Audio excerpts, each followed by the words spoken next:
नमस्कार, मैं हूं ऋतुपर्ण दवे। आज फिर मैं आप सबके सामने अपने एक नए लेख के साथ हाजिर हूं। मेरा विषय इस बार फिर प्रकृति को लेकर ही है। आप और हम सब जानते हैं कि इस समय पानी गिरने और बीच बीच में बंद होने के बाद किस तरह की उमस हो रही है, कैसी गर्मी पड़ रही है। ऐसी गर्मी पहले नहीं होती थी, अब क्यों हो रही है? आखिर प्रकृति में ये बदलाव क्यों आया है, इसकी वजह क्या है? मैंने यही जानने की कोशिश की है और इसी पर मैंने एक अपना लेख लिखा है, जो देश के अति प्रतिष्ठित हिंदी दैनिक उत्तर भारत का जो प्रमुख हिंदी दैनिक है, दैनिक ट्रिब्यून, उसमें प्रकाशित हुआ है। मैं अपने लेख से आपको रूबरू कराऊं, उसके पहले 7 सेकंड की मेरी ये मनुहार, गुहार और रिक्वेस्ट, और विश्वास है कि इसे आप जरूर पूरा करेंगे।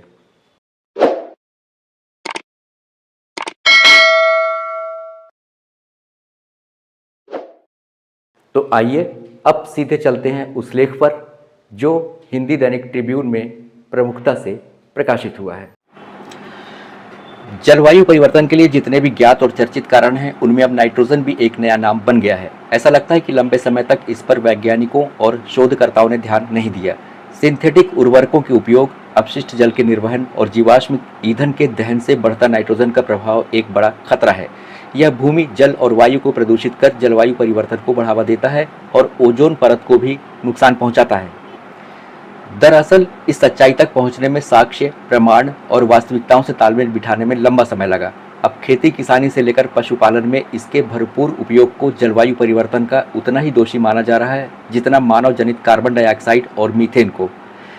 संयुक्त राष्ट्र पर्यावरण कार्यक्रम यानी UNEP प्रतिक्रियाशील नाइट्रोजन के बारे में हालिया प्रकाशित फ्रंटियर्स रिपोर्ट बेहद चौंकाती है। साल 2018-19 में तमाम अध्ययनों के बाद जारी चेतावनी में नाइट्रोजन प्रदूषक को खतरनाक बताया गया, लेकिन वैज्ञानिक अब भी किसी नतीजे पर नहीं पहुंच पा रहे हैं। यह एक ऐसा मिश्रण बनकर सामने आया जो स्वास्थ्य, जलवायु तथा पारिस्थितिक तंत्र यानी इकोसिस्टम के लिए खतरनाक साबित हुआ। इससे जल, वायु दोनों की गुणवत्ता के साथ ग्रीन हाउस गैस संतुलन भी बेहद प्रभावित हुआ। इसने पारिस्थितिक तंत्र और जैव विविधता को जबरदस्त नुकसान पहुंचाया। नाइट्रिक ऑक्साइड और नाइट्रोजन ऑक्साइड के अलावा खेतों से उत्सर्जित अमोनिया भी इकोसिस्टम में पहुंच दूसरी रासायनिक क्रियाओं के मेल से अम्लीय वर्षा तक के लिए जिम्मेदार दिखा। एयर कंडीशनर और फ्रिज में भरी जाने वाली गैस हाइड्रोफ्लोरोकार्बन्स यानी HFC गैस भी नाइट्रोफ्लोराइड यानी F श्रेणी की बेहद खतरनाक गैसों में है, जो पर्यावरण के लिए कितनी खतरनाक है सर्वविदित है। वैज्ञानिकों ने पर्यावरणीय आंकड़ों के विश्लेषण के बाद जारी हालिया शोध पत्र में कहा है कि नाइट्रस ऑक्साइड के उत्सर्जन में हुई भारी वृद्धि खेती किसानी और पशुपालन गतिविधियों के चलते हुई, लेकिन उतना ही सच यह भी है कि अज्ञानतावश ही इसे रोकने या कम करने की कोशिशें नहीं हुई। जिस तेजी से सिंथेटिक उर्वरकों और पशुपालन में नाइट्रस ऑक्साइड का उपयोग बढ़ा, दबे पांव उतना ही इसने वायुमंडल को जबरदस्त नुकसान पहुंचाया। स्टैनफोर्ड के वैज्ञानिक शोधों से सामने आया कि नाइट्रस ऑक्साइड इतना शक्तिशाली है कि 1 पाउंड गैस 114 साल तक 1 पाउंड कार्बन की तुलना में वातावरण को लगभग 300 गुना अधिक गर्म करती है।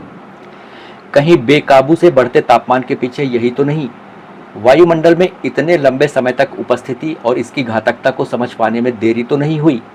नाइट्रस ऑक्साइड निश्चित रूप से समताप मंडल की ओजोन परत को नष्ट करने के साथ पृथ्वी को अधिक सौर विकिरण के संपर्क में लाकर नुकसान पहुंचाता है, जिससे फल, मानव, अन्य जीव जंतुओं के स्वास्थ्य को गंभीर चुनौती पहुंचती है।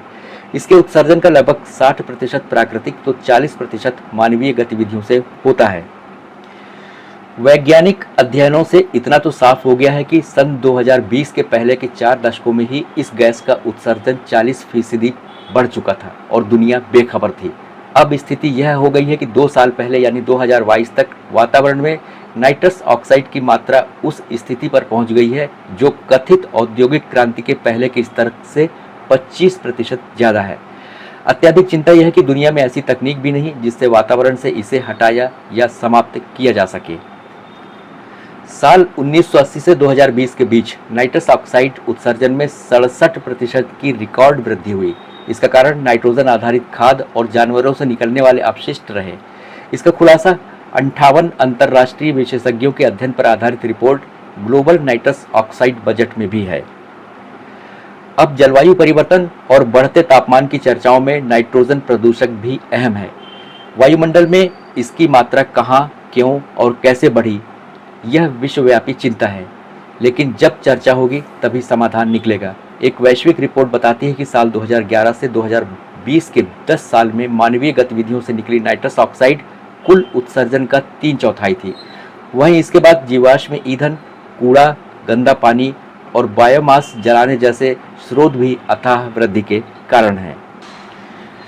जलवायु परिवर्तन पर संयुक्त राष्ट्र का अंतर सरकारी पैनल यानी आईपीसीसी का अनुमान है कि कुल ग्रीन हाउस गैस उत्सर्जन का 6.4% नाइट्रस ऑक्साइड है, जो आने वाले सालों में और बढ़ेगा। यानी इस शताब्दी के अंत तक पृथ्वी के तापमान को औसतन 2 डिग्री सेल्सियस से ज़्यादा बढ़ने से रोकना है, तो 2050 तक इस गैस के उत्सर्जन में 20% की गिरावट करनी ही होगी। विडंबना देखिए, नाइट्रस ऑक्साइड को सामान्यतः हंसी की गैस के रूप में जानते हैं। यह उत्साह की भावना पैदा करने वाली गैस कहलाती है। किसने सोचा था कि यह इतनी घातक भी होगी। बहरहाल देर आयद दुरुस्त आयद की तर्ज पर तुरंत ही सक्रिय होना होगा। तो कैसा लगा आपको मेरा यह लेख?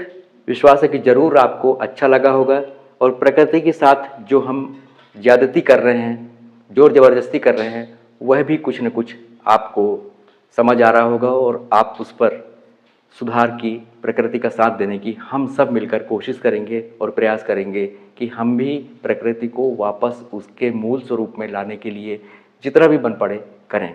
बहुत जल्द फिर किसी नए लेख के साथ आपसे होगी मुलाकात। तब तक के लिए मुझे दीजिए इजाज़त और स्वीकारिए मेरा नमस्कार।